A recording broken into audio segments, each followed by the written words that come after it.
Bonjour. Dans une première vidéo, j'ai raconté les débuts de la vie d'une religieuse, une religieuse dont le procès en béatification, à ce que j'ai entendu dire, n'est pas encore ouvert, mais qu'il sera très certainement un jour ou l'autre, quand on se rendra compte de l'importance de sa mission.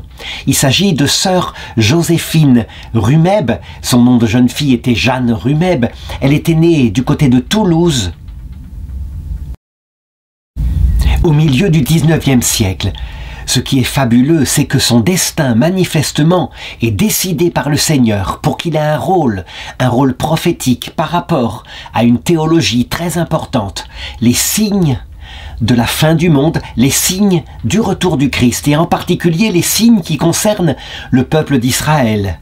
À l'époque, lorsqu'elle était née, le peuple d'Israël était toujours en exil. À peu près un siècle plus tard, en 1948, une prophétie annoncée par Jésus s'était réalisée. Il était revenu dans sa terre. Et nous savons qu'il reste un certain nombre de prophéties matérielles, visibles, qui seront datées et qui se réaliseront avant le retour du Christ, comme par exemple le fait que Jérusalem redeviendra entièrement le pays des Juifs, que l'arche d'alliance sera retrouvée, que le temple de Jérusalem sera rebâti, que le culte y sera réinstauré, pas comme dans le temps, pas comme avec des sacrifices d'animaux, mais je dirais plutôt avec de l'offrande de pain et de vin. Et puis, un jour, Jésus sera reconnu comme ayant été le Messie, celui qui était venu dans la chair, alors il reviendra dans sa gloire. Sœur Joséphine Rumeb, c'est sur le signe de l'arche de l'Alliance qu'elle va être manifestement envoyée par Dieu pour donner une sorte de prophétie au monde.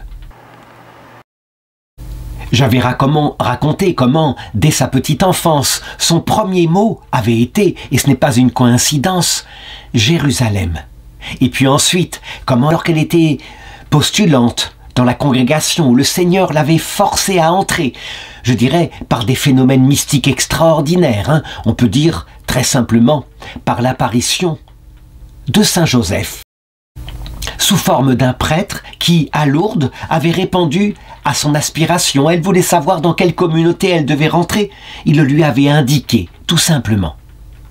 Donc, elle avait regardé l'hostie qui était exposée sur l'autel, dans l'ostensoir, et tout d'un coup l'ostensoir avait disparu pour laisser la place à Jésus, glorieux, tellement lumineux, si fortement lumineux, et il y avait des flammes de feu qui descendaient au-dessous de ses pieds et qui ont formé comme une sorte de montagne de feu. On devine évidemment que c'est un signe qui annonce le retour de Jésus dans sa gloire, tel qu'il nous sera donné, non seulement individuellement à l'heure de notre mort, mais pour tout le monde ensemble, à la dernière génération qui sera sur terre, à l'époque de l'Antéchrist. Cependant, avant la réalisation de cette chose glorieuse, et qui vaudra la fin de l'humanité, sa montée dans l'autre monde, eh bien, divers signes nous seront donnés. Et l'un des signes en question, eh bien, ce sera elle qui va le donner à l'Église. Et c'est un signe d'ordre spirituel, qui ne fait pas beaucoup de bruit, mais que nous pouvons comprendre avec notre intelligence. J'avais raconté dans la précédente vidéo comment, eh bien, elle avait fait son noviciat, elle avait prononcé ses vœux, et comment elle se retrouvait en partance pour la Terre Sainte, envoyée par ses supérieurs. Tout se passe pour elle, évidemment, comme ça se passe pour nous, par des décisions qui sont aléatoires. Elle avait certes postulé pour y aller, puisque c'était un grand désir de son cœur, mais il s'avère à chaque fois que ceci est accompagné dans sa vie par des apparitions de Jésus. Ça veut dire que ça ne se passe pas simplement comme pour nous, lorsque nous verrons dans l'autre côté de cette vie l'envers du décor, comment les anges travaillent à cela. Ici, sur la terre, tout lui est révélé parfois, et c'est pour nous, évidemment, pour que nous comprenions qu'il y a là bien un projet de Dieu. Il faut imaginer cette jeune sœur qui a dépassé à peine 20 ans et qui prend le bateau à Marseille et qui arrive en vue de Jérusalem et qui prie, qui est là, évidemment pleine d'amour pour le Seigneur, qui prie. Et après Jérusalem, où est-ce que tu me mèneras, Seigneur? Et elle entend une voix à l'intérieur qu'on appelle une sorte de motion, mais c'est pas la voix de son âme, c'est quelque chose d'autre, une voix qui lui dit, c'est Jésus qui répond, Jérusalem, c'est le bout. Sur place, elle est nommée immédiatement, de par l'activité de son ordre, dans un hôpital, afin d'y être infirmière, de s'occuper de malades. Ce n'était pas du tout sa vocation au départ, c'était une contemplative. Eh bien, elle accepte dans l'obéissance, malgré sa grande terreur de la maladie, sa répugnance pour le soin des malades. Et puis, sa peur au-dessus de tout d'approcher les cadavres, les morts. Et lorsqu'elle arrive ici, eh bien, la première chose, c'est que le lit où elle doit dormir, elle y trouve un petit enfant qui venait de mourir à l'hôpital et qu'on avait déposé ici, on n'avait pas d'autre endroit. Un petit enfant mort, un petit enfant à la peau noire. C'est véritablement terrible, hein, mais fort heureusement, le Seigneur va l'aider puisque il lui montrera en vision, le soir même, que l'âme de ce petit enfant était au ciel, lumineuse. Ça lui sert véritablement d'apprentissage et elle comprend, comme si elle ne l'avait pas compris déjà, elle comprend que chaque âme a une valeur infinie aux yeux de Dieu. Alors, elle entre dans son travail, on peut le dire, dans ce métier au service des malades, et elle va s'y dévouer pendant des années comme cela. Elle va rentrer dans son office avec la générosité qu'on lui connaît, se dévouant à longueur de journée, pas seulement pour les corps d'ailleurs, hein, et c'est un métier un peu d'aide-soignante finalement qu'elle fait, mais aussi pour les âmes, et en particulier, elle le sait, il y a tellement d'enfants qui meurent à cette époque-là, toutes les maladies, les épidémies, et les mamans chrétiennes, qu'elles soient catholiques ou orthodoxes, hein, ne savent pas qu'il faut absolument les baptiser, que c'est une aide, hein, que, évidemment, le Seigneur récupérera leur âme, mais que, à l'époque, on est persuadé que les enfants qui ne sont pas baptisés n'entreront jamais dans la vie éternelle. Et donc, elle pratique cet apostolat-là, de baptiser les petits-enfants, de les ondoyer, comme on le dit, alors qu'ils sont à l'extrémité, proche de la mort. Et là encore, elle est accompagnée dans cet apostolat. Voici une anecdote tout à fait significative. Elle était avec une sœur, une petite bouteille bleue et de l'eau. Et dans une grande épidémie qu'il y avait à Jérusalem, elle allait de famille en famille pour baptiser des bébés qui étaient mourants. Et puis, à un moment donné, plus d'eau. Et pourtant, elle tombe sur une maman dont l'enfant est au bord de la mort. Donc, n'ayant plus d'eau pour le baptiser, elles ne savent pas que faire. Et voilà, raconte-t-elle que subitement, un jeune homme se trouva là. Il était vêtu comme les Juifs, mais très richement. Il était d'une beauté admirable avec des cheveux blonds et bouclés. Il me présenta alors un petit gobelet de terre cuite, comme il y en avait dans le pays, et il me dit « Voici de l'eau ». Il s'approcha et frappant de sa main sur la mienne 3 fois très doucement, il me dit « Pourquoi as-tu peur ?» Ne crains pas, c'est bien de l'eau. Je pris alors son gobelet, j'en versai quelques contenus dans ma bouteille. Cependant, le visage rayonnant d'une telle beauté, je restai là interdite et rapidement l'enfant fut baptisé par moi et il mourut aussitôt. Par la suite, j'étais absolument persuadé que ce jeune homme de grande beauté qui m'avait dit « Ne crains pas », eh bien, c'était probablement Saint Joseph lui-même qui était venu à mon secours. Je raconte cette anecdote pour bien montrer que on est dans le cas de sœur Joséphine véritablement dans quelque chose de charismatique. Je veux dire par là que tout lui est révélé de forme extérieure, de manière à ce que nous, évidemment, nous comprenions que tout notre travail apostolique n'est pas vain. Mais tout cela, je l'ai dit, nous sera révélé dans l'autre monde. Nous verrons à quel point les anges étaient là et les saints du ciel pour nous accompagner dans nos pauvres apostolats. Elle vit donc sa vie religieuse avec générosité et peu à peu on découvre un talent qu'elle a. C'est une extraordinaire organisatrice. Ça, on ne peut pas le nier. Et les supérieurs le savent, l'apprennent. Et donc, tôt ou tard, on le sait, son talent sera utilisé. Mais elle continue de vivre les choses de l'intérieur, dans la communion des saints. Par exemple, à un moment donné, elle a la vision de sa mère qui était décédée lorsqu'elle était petite, qui la prend dans ses bras et qui va rester avec elle pendant une demi-heure, assise sur une chaise, la consolant sans doute de tous ses chagrins d'enfance. Elle, évidemment, elle voudrait rester avec sa maman pour toujours. Elle lui dit « Maman, reste encore avec moi ». Sa maman lui répond « Je ne peux pas rester plus longtemps ». Elle la porte de nouveau, parce qu'elle a l'impression qu'elle est une toute petite fille et que sa maman la porte dans ses bras. En fait, c'est une vision, elle rêve de cela.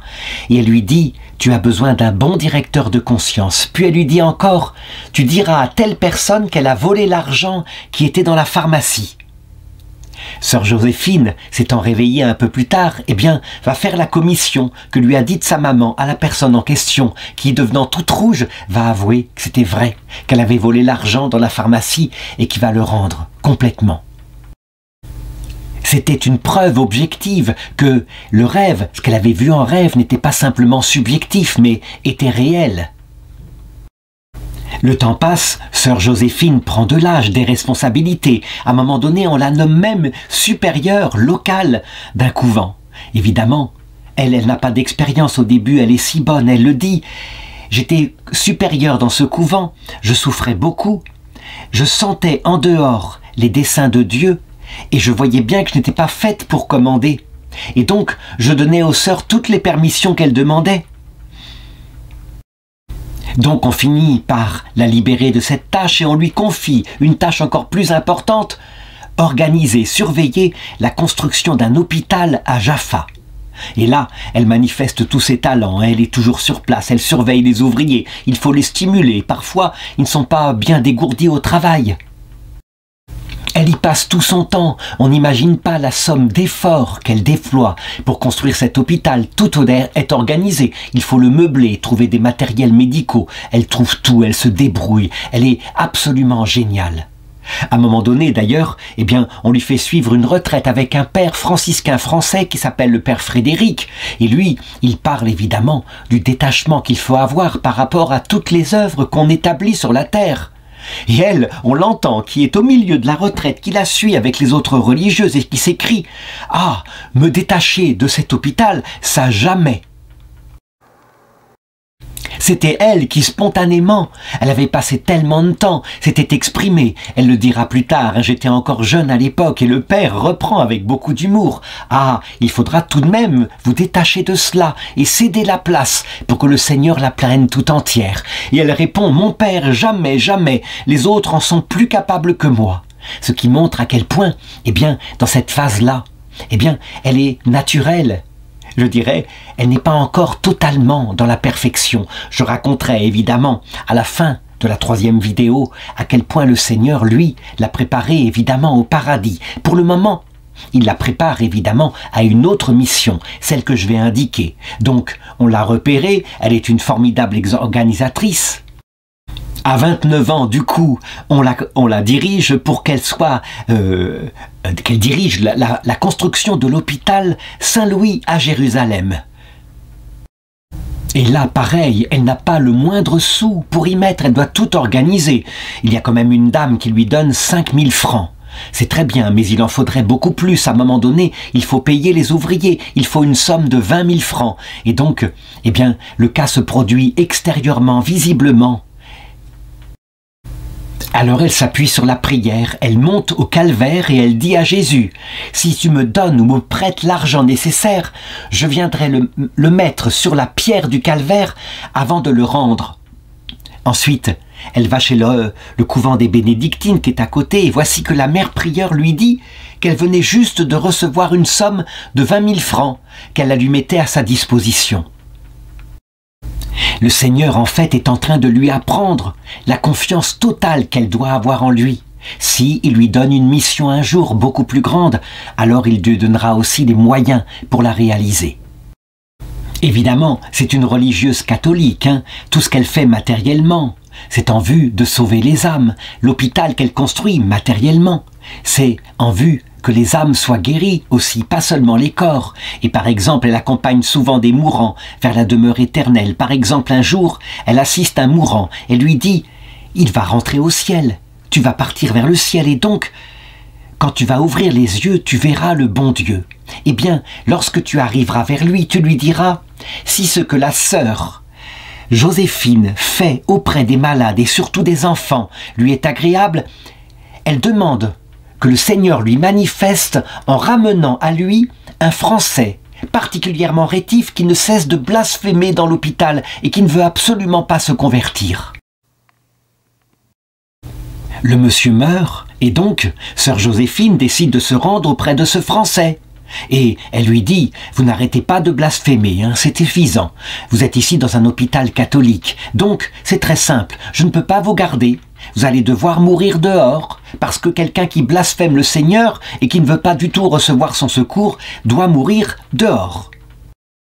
D'autant plus que si vous mourrez, c'est le démon qui va venir chercher votre âme, et le démon n'a pas le droit de rentrer ici. Ça va faire une telle impression sur ce Français blasphémateur qu'il demande à se confesser, et aussitôt elle appelle un prêtre. Le signe qu'elle avait demandé lui était donc donné. Une dernière histoire encore pour manifester la puissance du ciel, y compris sur les musulmans. Il faut savoir qu'à cette époque-là, à Jérusalem, qui dépendait de l'Empire ottoman, de Constantinople, disons d'Ankara, eh bien, les chrétiens n'avaient pas le droit de faire de l'apostolat auprès des musulmans. Ils auraient été chassés, évidemment. C'était une loi stricte de l'islam. Il y avait donc dans l'hôpital catholique un homme important de l'islam, un derviche de Constantinople, donc un musulman, faisant partie probablement des soufistes. Et évidemment, il était vieux, il était mourant, et donc on ne pouvait pas du tout lui prêcher l'évangile. Un matin, à la visite du docteur, voici que le derviche dit « Madame Marie est venue me voir cette nuit ?» C'est ainsi qu'il appelait la Vierge Marie. « Eh bien, que t'a-t-elle dit ?» demande le docteur. « Elle m'a dit, fais-toi chrétien et puis prépare-toi. Le jour où je suis morte, je viendrai te chercher. » Ce qui voulait dire, évidemment, le 15 août de cette année-là. À partir de ce moment-là, le derviche passait son temps à prier et il voulait être instruit de la foi catholique. Il demandait à ce que des gens, que des sœurs ou des prêtres viennent lui raconter très exactement comment être chrétien. Et à un moment donné, étant prêt, il demandait le baptême, ce qui est évidemment un acte de courage dans l'islam. C'était une apostasie, passible de la peine de mort, mais il lui disait « De toute façon, ma mort est proche ». Sœur Joséphine, qui gère tout ce petit monde, est donc informée. Elle va le voir, elle se renseigne, elle voit bien qu'il est bien préparé. Eh bien, elle décide tout simplement de le baptiser, ici, sur place. Il avait donc annoncé qu'il mourrait le 15 août, et donc, Sœur Joséphine dit, le 14 août, je vais appeler un prêtre pour qu'il puisse se confesser. Et lui, quand on lui amène le prêtre pour qu'il se confesse, il répond « Mais comment ça? Je n'ai rien à confesser, je viens d'être baptisé. Je n'ai pas péché, je sais qu'avec le baptême, tous mes péchés ont été pardonnés. » Et donc le prêtre repartit sans l'avoir confessé. Je passe évidemment sur toute une vie religieuse d'activité, de dévouement. On l'appelait Sœur Camomille à cause du fait qu'elle savait réconforter les malades dans son hôpital avec sa fameuse tisane de camomille. Son activité est foisonnante. Elle devient de plus en plus demandée dès qu'il y a quelque chose à organiser, mais même pour d'autres congrégations religieuses, comme les trappistes de Latroun qui s'installent là. Eh bien, elle est là, c'est elle qu'on appelle pour qu'elle puisse aider. Je voudrais en arriver maintenant au cœur de notre sujet, ce à quoi le Seigneur la réservait.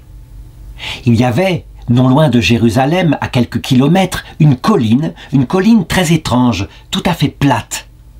On aurait dit, parce qu'il y avait quelques vestiges de murs sur le côté, que c'était une plateforme qui avait été construite. Et il y avait une tradition locale qui disait que cette colline s'appelait Kiryat Yearim, dont le nom est cité dans la Bible. C'est en particulier dans le premier livre de Samuel, au chapitre 5, qui raconte l'histoire des guerres terribles que les Juifs, encore mal installés sur la terre promise, faisaient avec les Philistins. Et un jour, il y eut une bataille particulière, les Philistins remportèrent la bataille, et ils s'emparèrent de l'arche d'alliance qui accompagnait l'armée d'Israël, mais Israël n'avait pas su la protéger. Et donc, avec cette prise de guerre extraordinaire, ils l'emportèrent dans leur ville. Les Philistins étaient des païens, ils adoraient le dieu Dagon en particulier, et donc, puisqu'ils s'étaient emparés du dieu d'Israël, ils déposèrent l'arche d'alliance dans le temple de Dagon. À côté de Dagon, comme cela, ils avaient un dieu de plus, ils pourraient vaincre facilement le peuple hébreu. Le lendemain, lorsqu'ils se réveillèrent, la statue de Dagon était tombée par terre, et voici que partout, les gens étaient couverts de pustules. Une maladie étrange s'était répandue sur toute la ville. Ils étaient traumatisés. Non seulement la statue était décapitée, mais ses mains étaient coupées. Et elle était là, devant l'arche d'alliance. Ayant peur, voyant que le malheur s'abattait sur leur ville, ils décidèrent de se débarrasser de l'arche, mais avec beaucoup de prudence. Ils l'emmenèrent ou ils la déposèrent du côté de Gath. L'arche y arriva, et de la même façon, tout d'un coup, l'épidémie se déclencha. Ce fut une grande panique dans toute la ville. Les gens surent, ils firent le rapport facilement entre la cause et l'effet, et donc ils voulurent se débarrasser de nouveau de cette arche maudite, et donc ils l'envoyèrent du côté d'Égron. Mais les Égronites s'écrièrent: ils ont amené l'arche du Dieu d'Israël pour nous faire mourir, moi et mon peuple. Et donc, ils convoquèrent les prêtres et les princes des Philistins pour se dire: mais que devons-nous faire de cette arche qui porte le malheur partout où elle est? Ça ne pouvait pas être autrement, il fallait la rendre d'une façon ou d'une autre, et les prêtres dirent: eh bien, voilà ce que nous allons faire.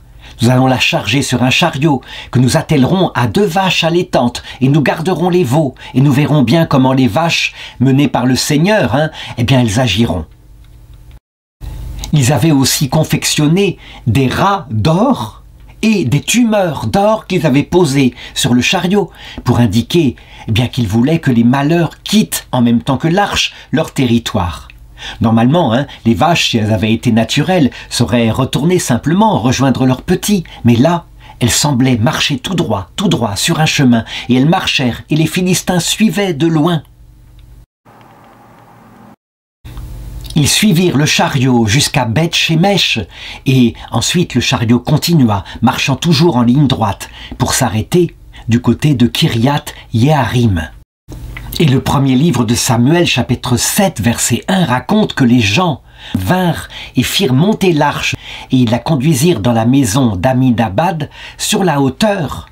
Et ils consacrèrent son fils Éléazar pour garder l'arche, et depuis le jour où elle fut installée là, un long temps s'écoula, à peu près 20 ans, et elle resta sur place, avant que le peuple d'Israël ne désire la faire revenir au centre à Jérusalem. En 1899, des pères bénédictins s'installèrent sur place et ils réussirent à acheter certaines terres pour en faire, je dirais, une sorte de protectorat de la France. Ils y construisirent leur couvent.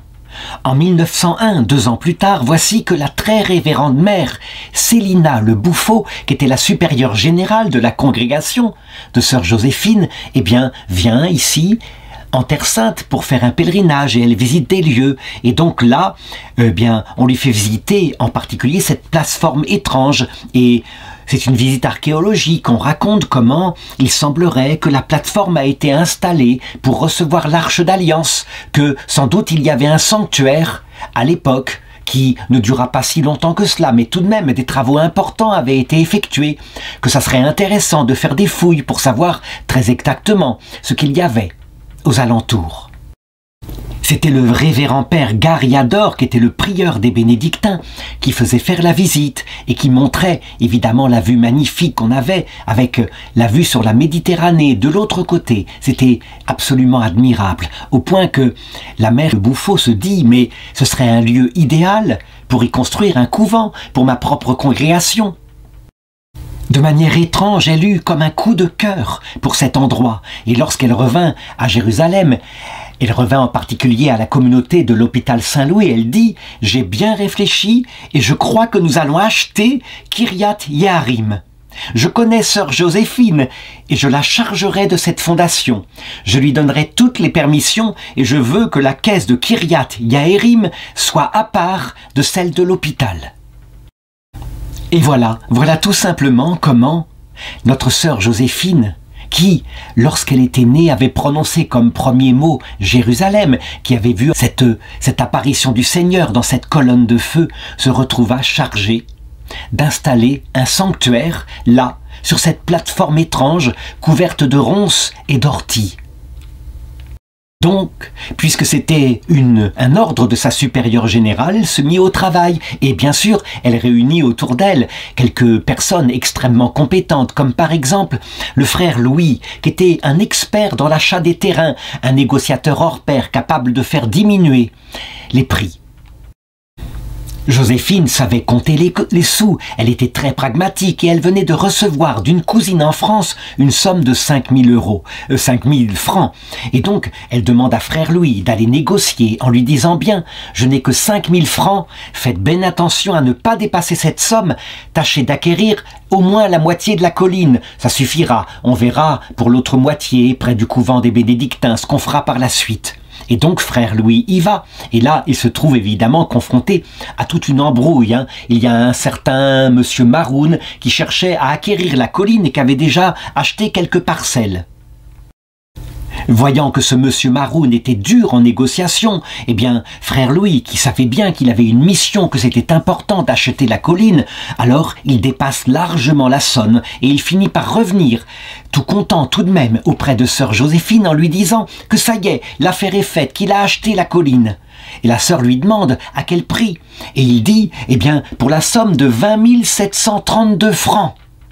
Catastrophe pour sœur Joséphine, qui lui dit « Mais je vous avais bien dit, je ne dispose que de 5000 francs, que j'ai mises d'ailleurs dans une caisse, sous le plancher. À l'époque, il n'y avait pas de banque, c'était des pièces d'or, des francs or dont on parle ici. » Et frère Louis, un peu penaud de se justifier en expliquant qu'il n'avait pas pu faire autrement, que s'il n'avait pas préempté avec ce prix les parcelles, eh bien le drogman du consulat allemand les aurait achetées immédiatement.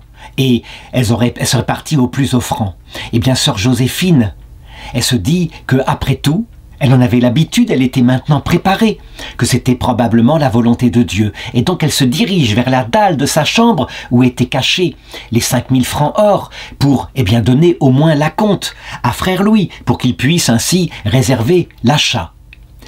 Elle sort la petite cassette où il y a les 5000 francs, elle compte 5000 francs. Il reste de l'or dans la cassette. Elle continue de compter et de compter et de compter. À la fin, on aboutit à la somme exacte de 20 732 francs. La somme très exactement nécessaire pour l'achat. C'est stupéfiant. Il y avait eu une multiplication non pas des pains, mais de l'or. Voilà typiquement l'action de Dieu. Et là, on peut le dire, elle fut obligée de l'admettre. Le doigt de Dieu était là. On se rappelle une apparition de Sainte Thérèse de l'Enfant Jésus en 1910 à un couvent de carmélites dans le sud de l'Italie, un couvent qui était véritablement dans la ruine financière, qui ne savait pas comment s'en sortir, et sœur Thérèse de l'Enfant Jésus était morte depuis 13 ans. La prieure, ayant entendu parler d'elle, avait fait une neuvaine. Elle lui apparut et elle lui dit cette phrase qui, me semble-t-il, illustre tout à fait quand le ciel veut quelque chose. Dieu donne et retire aussi bien les biens matériels que spirituels, aussi facilement que cela. Joséphine, quant à elle, pour le moment, n'est absolument pas consciente de l'œuvre immense que le Seigneur est en train de lui faire faire. Elle commence par régler les papiers, elle achète la colline, elle le met au nom de la mère générale, le Bouffo, et les choses sont bien en ordre. Ensuite, toute seule, elle va s'installer tout simplement sur la colline, dans un petit logement comme cela, pour pouvoir démarrer les travaux. Elle est toute seule. Le lieu est mal famé. Il y a habité quelques années plus tôt, quelques décennies plus tôt, un bandit de grand chemin qui s'appelait Abou Gosh, qui était connu pour piller, pour faire des razzias, pour prendre des esclaves. Évidemment, la chose était terminée maintenant qu'il y avait le consulat français qui mettait une certaine discipline, mais tout de même, on était assez effrayé par cette présence. Ces adversaires humains qui étaient présents ici étaient bien plus dangereux que d'autres qui la visitaient la nuit, comme des chacals, des serpents, des hyènes, qui faisaient de fréquentes visites. Et elle était là. Parfois, elle monta la colline et il y avait des coups de feu. On se méfiait beaucoup d'elle dans la région. Quelle était cette femme, cette espèce de chrétienne, là en plus, dans une terre appartenant à l'islam et qui venait de s'emparer d'une colline réputée.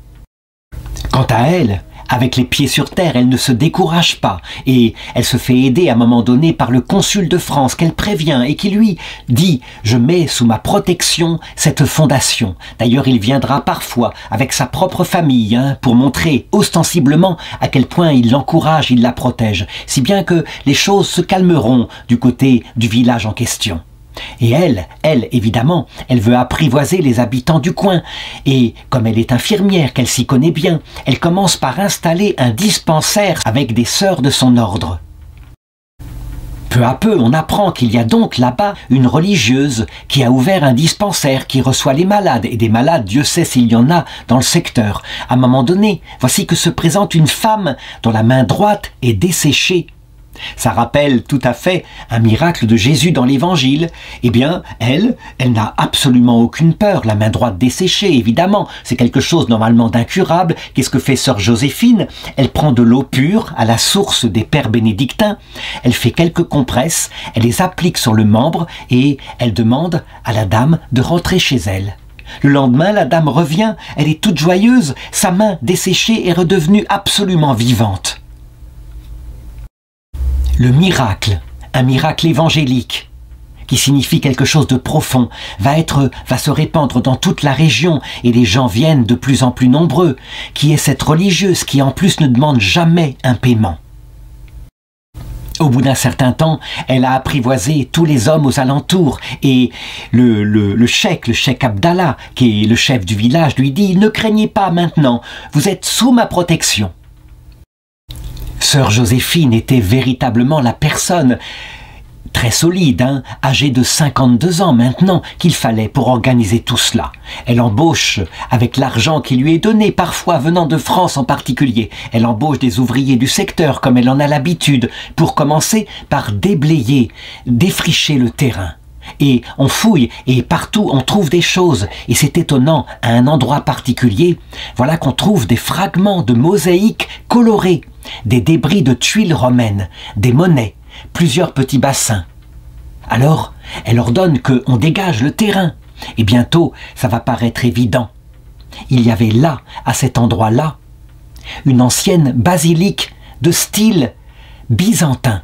C'était évident, la forme était à peu près carré, comme c'est habituellement le cas. On repérait l'endroit, les fondations où était l'iconostase, là où était célébrée la messe. Sœur Joséphine, évidemment, se dit, s'il y a eu ici, construit peut-être par Sainte Hélène ou par une impératrice qui lui avait succédé, s'il y avait eu une basilique, selon le style constantinien, alors ça voulait dire que c'était un endroit important, que c'était un endroit remarquable. On sait bien que Sainte Hélène en particulier fit construire le Saint-Sépulcre à Jérusalem et à d'autres endroits là où Jésus avait vécu. Celle-là était manifestement plus ancienne. Les archéologues ont évidemment fouillé beaucoup plus tard et se sont rendus compte que cette basilique avait été construite probablement sur ordre de l'impératrice Eudoxie en l'honneur de Saint-Étienne vers 460, puis qu'elle avait été détruite lors de l'invasion des Perses vers 614 lorsqu'ils s'étaient emparés de Jérusalem. Que, lorsque cette invasion s'était terminée, on avait reconstitué, on avait restauré, mais que les peintres évidemment étaient beaucoup moins doués que lors de la première fondation. Et qu'ensuite, elle avait de nouveau été détruite au 8e siècle, et cette fois par les musulmans, et elle n'avait jamais été rebâtie. À cette époque-là, une amie de sœur Joséphine, la future sainte Mariam Bawardi, qui était dans un couvent carmélite pas loin d'ici, passa devant l'endroit, et elle s'écria, en voyant l'endroit, « Ah, si on savait ce qu'il y avait là-haut !» Il n'en fallait pas plus, évidemment, pour que sœur Joséphine se rende compte que elle était devant quelque chose de très important. Et donc elle entreprend avec des ouvriers le travail de déblaiement. Elle dirigeait même ce travail durant de longs mois. Il faut savoir qu'elle est présente chaque matin et jusqu'au soir. Elle surveille tout. Et le Seigneur, comme d'habitude, entoure son travail. Non seulement les ouvriers, elle arrive à les secouer pour qu'ils travaillent efficacement, mais ils doivent être payés le soir. Un soir, alors qu'il n'y a pas d'argent, que la caisse est vide, voilà que, juste au moment voulu, quelqu'un apporte le don qu'il fallait pour payer les ouvriers journaliers, et qu'ils rentrent chez eux. Peu à peu, dans l'esprit de sœur Joséphine, le projet naît. Il faudrait, se servir de cette ancienne basilique byzantine et construire sur les bases de ce qu'elle était, sans du tout détruire les traces archéologiques, construire une nouvelle église, une église qui serait consacrée, par exemple, à la Vierge Marie cette fois. Elle est prête maintenant, nous sommes en mai 1911. Elle a 61 ans. Elle est prête pour entreprendre ce travail. Elle a l'argent pour. Il faut, évidemment, mettre maintenant le Seigneur avec soi. Et donc elle demande au patriarche de Jérusalem, Monseigneur Kamasei, de venir en personne. Là encore, c'est un sacramental qu'elle fait exercer. Ce n'est rien d'autre que cela qu'une bénédiction. Et je dirais, il n'a de valeur que selon la foi qu'on y donne. Le fait que le patriarche de Jérusalem vienne, évidemment, c'est quelque chose de très important du point de vue de l'honneur. Monseigneur vient, il prononce les paroles liturgiques, selon le rituel, et puis, quand la cérémonie est terminée, il est là, tout tremblant, tout pâle. Il appelle sœur Joséphine et il lui dit « Ma sœur, je vous assure, vous n'allez pas me croire, pendant la cérémonie, j'ai levé les yeux et je n'ai plus vu de mur. Tout était recouvert par une multitude de petits anges qui étaient là et qui exultaient de joie. Et lorsque j'ai élevé la main pour faire le signe de croix, eh bien tous ont élevé la main en même temps que moi et l'ont béni avec moi. » Pour sœur Joséphine, ça paraît évident. Ces petits anges sont en fait tous les petits enfants que durant toute sa vie, elle a baptisés alors qu'il était mourant et qui sont allés au ciel. Il est évident qu'ils sont là, qu'ils intercèdent, qu'ils aident à cette œuvre. Et c'est quelque chose véritablement qu'il faut dire. Toute la vie de sœur Joséphine est sans arrêt entre ce monde et l'autre, comme s'il n'y avait pas de distance. Et tout ce que raconte l'Église catholique, elle le voit ou ça lui est montré de cette façon-là. Ça montre à quel point tout cela est vrai. À cette époque-là, qui est juste avant la Grande Guerre, la guerre 14, elle n'est pas encore consciente de ce qui est en train de se faire. Et donc, il y a des ennuis habituels, manifestement. On dirait tout de même que le démon se déchaîne, en particulier, par exemple, par les autorités turques qui sont là et qui mettent des tas de blocages administratifs. En particulier, il faudrait un permis de construire, on le sait, dans la loi de l'Empire ottoman. On ne peut pas construire une église comme cela sans une autorisation. Et en plus, le clocher doit être plus bas que le sommet des minarets. En tout cas, le dirigeant turc qui est là, eh bien, il exige que les travaux soient arrêtés au prétexte qu'il n'y a pas l'autorisation. Sœur Joséphine n'en a cure, elle continue les travaux, elle a la protection, quant à elle, eh bien, du consul de France. Et c'est vrai qu'il a un impact très grand, ce consul, avec la force de l'armée française, quelque part, psychologiquement. Pourtant, à un moment donné, eh bien, on ne peut pas passer par-dessus la loi, et la loi d'un homme, le gouverneur. Et donc, un matin, les ouvriers sont arrêtés et jetés en prison. C'est l'arrêt des travaux, semble-t-il. Alors, eh bien, elle ne se décourage pas. Elle décide tout simplement de suivre une intuition qui lui vient et de prendre le train pour aller à Jaffa.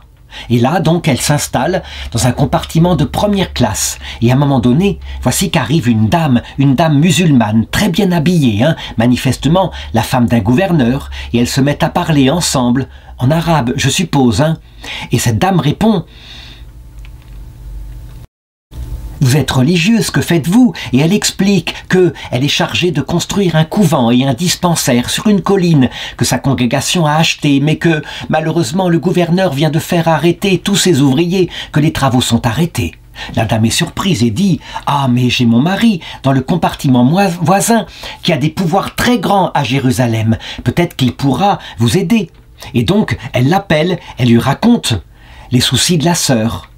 Et le mari répond « Mais je connais bien cette affaire, c'est moi-même qui ai donné les ordres pour faire arrêter les travaux et pour emprisonner les ouvriers. Il y avait une espèce de religieuse là qui n'obéissait pas à mes directives. » La dame musulmane est surprise, scandalisée, et elle demande immédiatement à son mari la libération des ouvriers et même sa protection pour la sœur. Et elle lui dit « Si jamais tu ne le fais pas, je ferai la grève du lit. » Elle lui annonce cela. Eh bien, ça va être très efficace. Son mari, non seulement le soir même fait libérer tous les ouvriers, mais ensuite il dira « Eh bien maintenant, c'est moi qui vous protège. » Ou plutôt, dira-t-il en se tournant vers sa femme, « C'est elle la chef maintenant, c'est elle qui me commande. » Maintenant, en 12 mois, le couvent va être construit, mais ensuite il y a le dispensaire, l'hôpital, c'est la vocation de son ordre. Il faut ramener aussi des lits, des tables, des chaises, des fauteuils, des rideaux, des lavabos, des couvertures, bref, tout installé. Que de soucis. Elle est là, elle organise tout. On se demande d'ailleurs, où est sa vie de prière? Eh bien, le Seigneur est là. et elle ne tombe pas dans l'activisme, il est dans son cœur.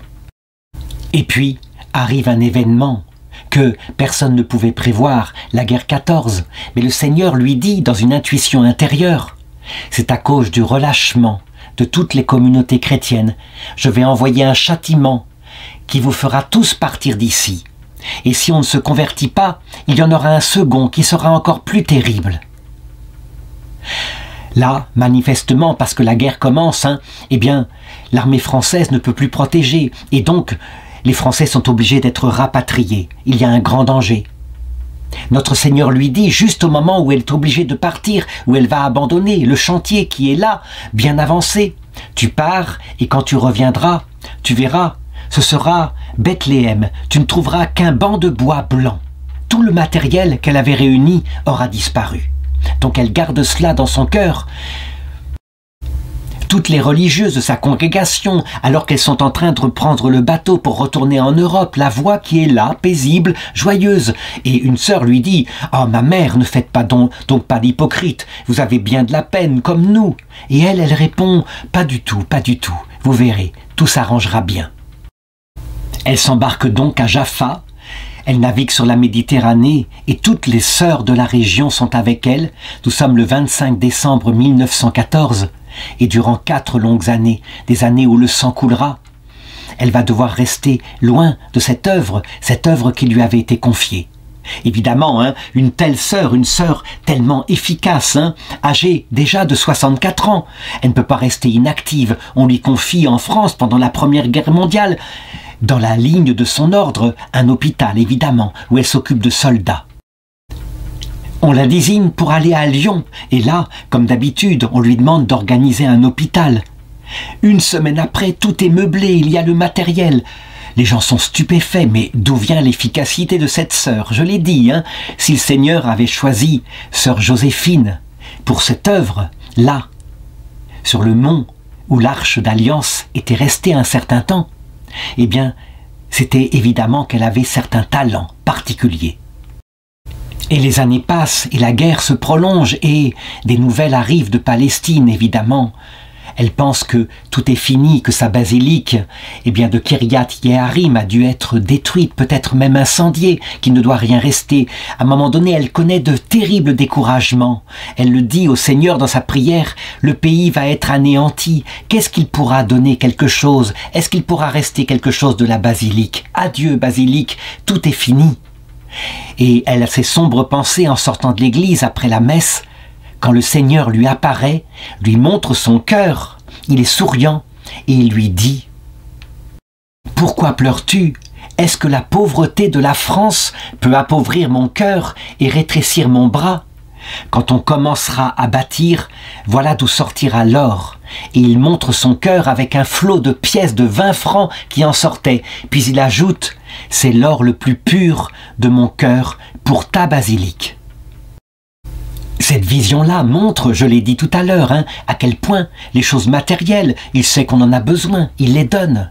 Mais elle fera un peu plus tard un autre rêve, toujours à Lyon, où elle voit simplement cette fois le cœur du Seigneur. Et de son cœur sortent des hosties en quantité. Il y a d'abord la grande hostie, puis d'autres, de grandes encore, puis des petites hosties, tout enveloppées par une auréole aux couleurs de l'arc-en-ciel. Il en sortait un grand nombre, peut-être pendant 1 demi-heure de son cœur, ce qui signifie évidemment que c'est aussi de son cœur que viennent toutes les grâces spirituelles, à commencer par sa présence réelle dans l'Eucharistie. Et le Seigneur continue évidemment de tout apporter ce dont elle a besoin. Elle a besoin en particulier de bons prêtres, de saints prêtres pour le sanctuaire, lorsqu'elle pourra y retourner à la fin de la guerre. Eh bien, voilà comment elle va le trouver. C'est un jeune homme appelé Joseph Revoil et qui à cette époque-là vit à Lyon. Il a réussi à ne pas se faire mobiliser et il a une vie tout à fait joyeuse, tout à fait dissolue, on peut le dire. Les plaisirs de la terre, ça, il sait bien les rechercher. Il a entendu parler que sa sœur a rencontré cette sœur Joséphine. Et là, il y a lui qui est très mondain, très cultivé. Il dit à sa sœur, tu ne vas pas fréquenter cette religieuse qui est très quelconque, qui vient d'un milieu ouvrier. Parce que c'est comme ça qu'il est de la haute, n'est-ce pas, monsieur Joseph Revoil? Or, voici qu'il apprend, à peu près à cette période-là, que sa mère est tombée gravement malade et que la maladie, manifestement, les médecins ne peuvent rien, qu'ils ne peuvent pas la guérir. La sœur de Joseph Revoil, ne sachant que faire, eh bien, finit par faire appel à sœur Joséphine pour qu'elle vienne visiter sa maman, qu'elle vienne la voir. Et Joséphine accepte immédiatement, elle vient, elle entre dans la chambre de la mourante, et quand elle en ressort, la mourante est debout, elle est guérie. Ça va être le coup de grâce qui va complètement stupéfier Joseph Revoil, et à partir de ce moment-là, il quitte sa vie dissolue. Et je dirais, il est tellement converti, tellement bouleversé, qu'il n'a plus qu'une idée, se consacrer à Dieu et devenir prêtre.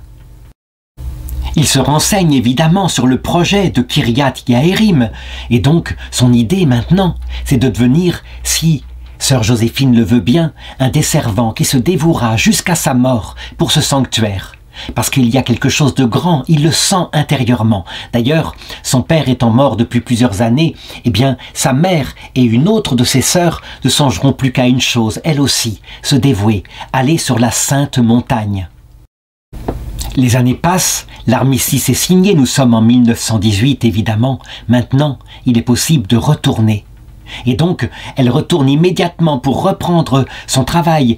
Elle va vers Marseille et elle le sait bien, elle se souvient de ce que le Seigneur lui avait dit. Quand tu reviendras, tu ne trouveras qu'un banc en bois. Et donc, eh bien, elle prend des surplus de l'armée, toute une série de matériel qu'elle veut faire transporter dans le bateau, évidemment, pour pouvoir recommencer le dispensaire. À la gare, on refuse d'embarquer ses colis. Alors ni une ni deux, et la voilà qui demande à voir le chef de gare carrément. Et on finit par lui accorder cette entrevue, et elle lui dit « Monsieur le directeur, moi je viens d'Orient.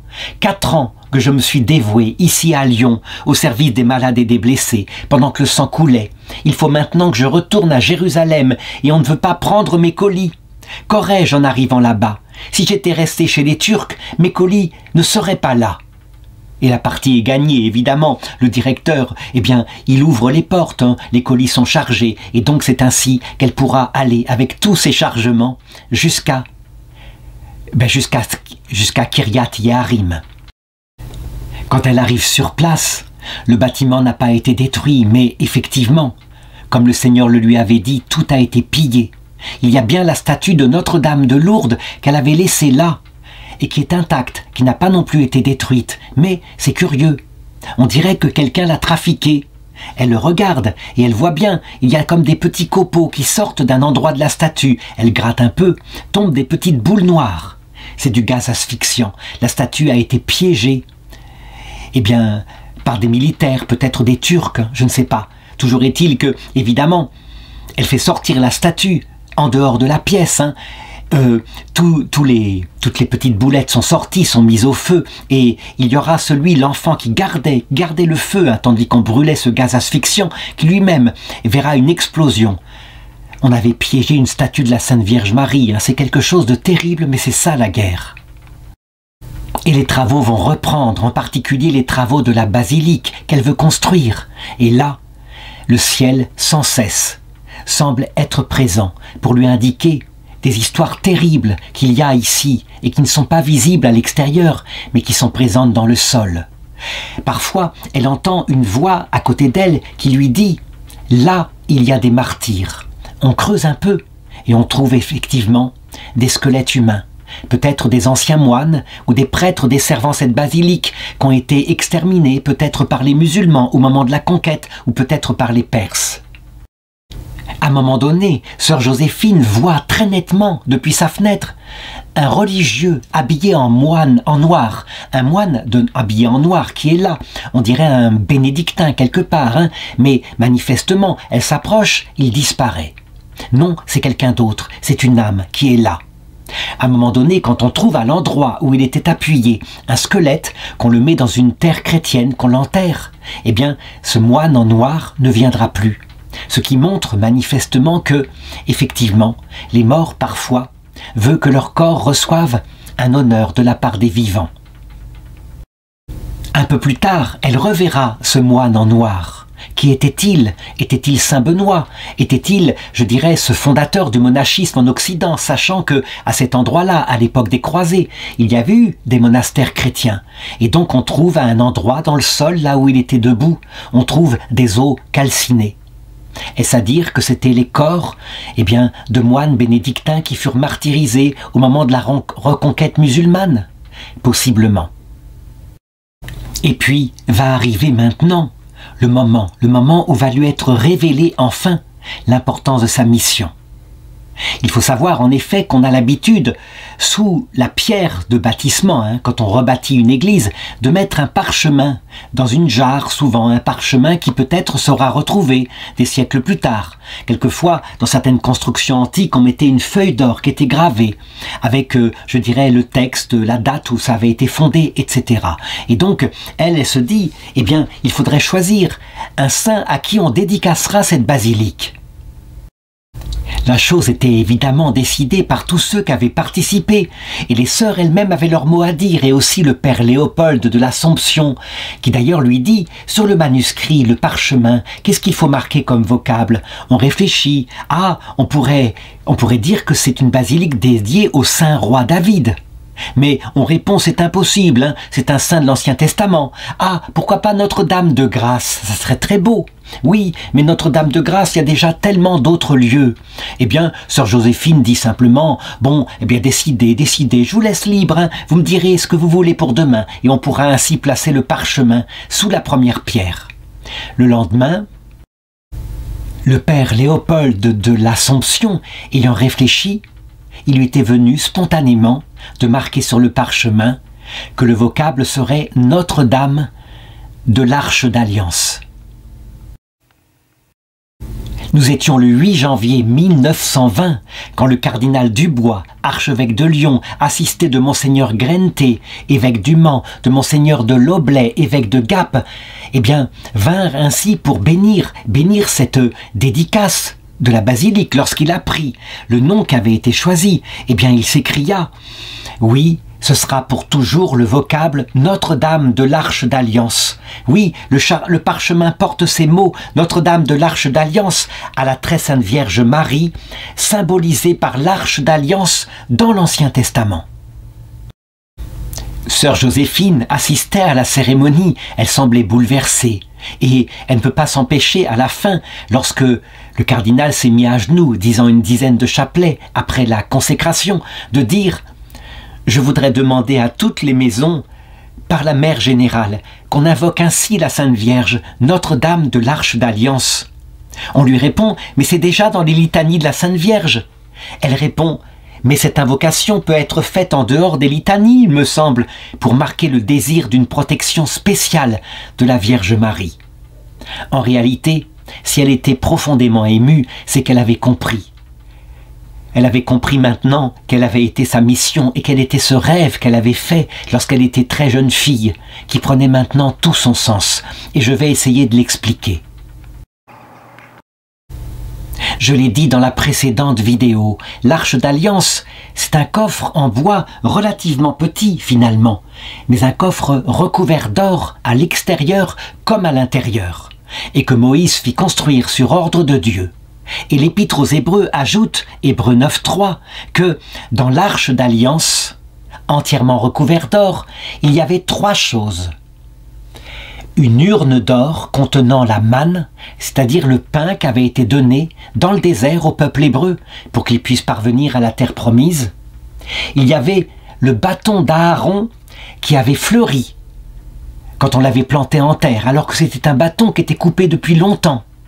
Et puis, il y avait les 2 tables de la loi sur lesquelles avaient été gravés les 10 commandements.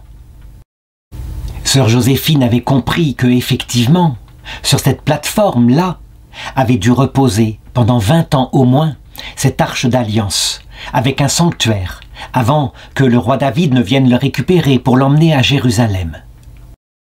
Et je parle bien d'une présence matérielle de ce coffret, avec aussi à l'intérieur, sous la tente du rendez-vous, la présence de Dieu.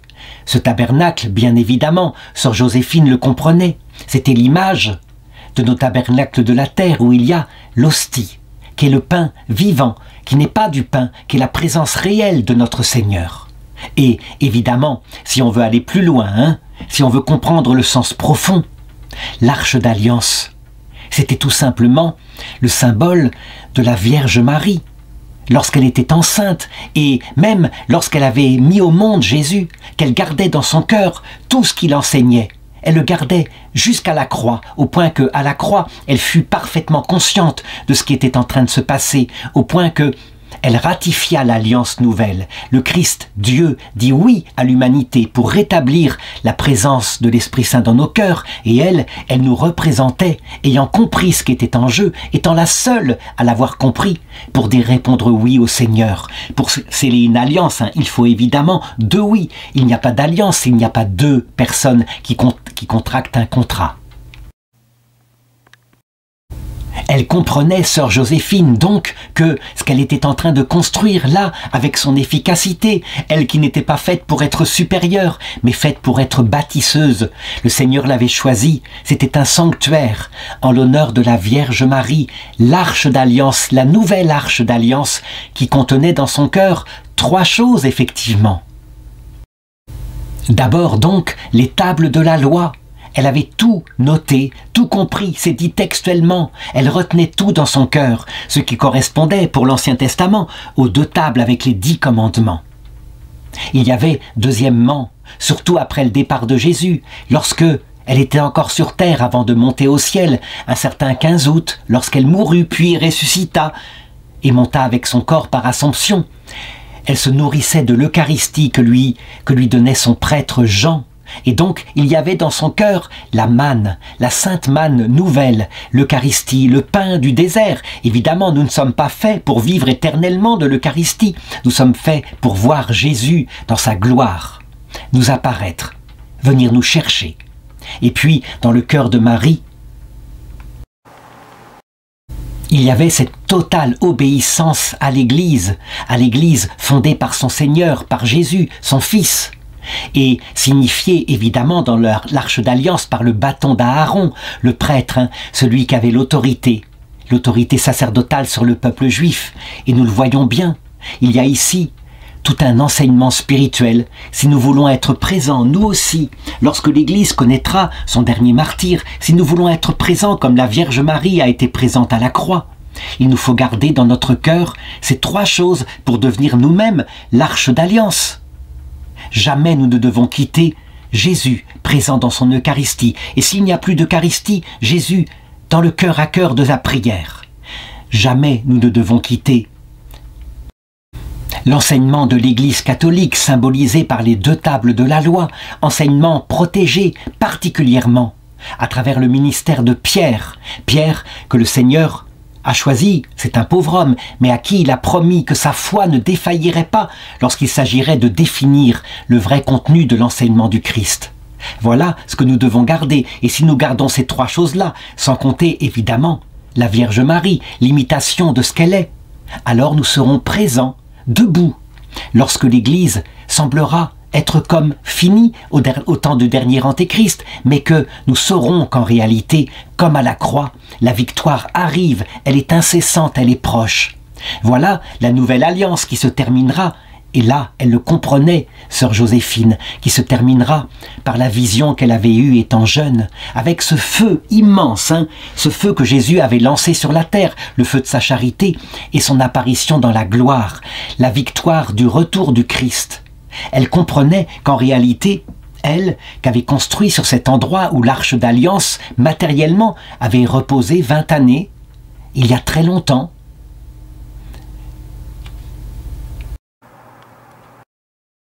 elle avait construit un sanctuaire à la Vierge Marie, chargé de nous préparer, nous, chrétiens, pour la grande épreuve de l'Église, telle que le catéchisme de l'Église catholique donné par le Saint-Pape Jean-Paul II nous le raconte au numéro 675. L'Église, oui, à un moment donné, passera par une épreuve douloureuse et poussée par l'Esprit Saint, elle suivra, elle imitera la passion du Christ. L'Église ne se terminera pas par une grande victoire visible sur la terre. Non, elle se terminera comme le Christ s'est terminé. Et enfin, elle fera rentrer l'humanité dans la vie éternelle. Je pense que si ce jour-là, sœur Joséphine était tellement émue, c'est parce que, tout d'un coup, l'Esprit Saint lui avait fait la grâce de lui expliquer la totalité de sa vie.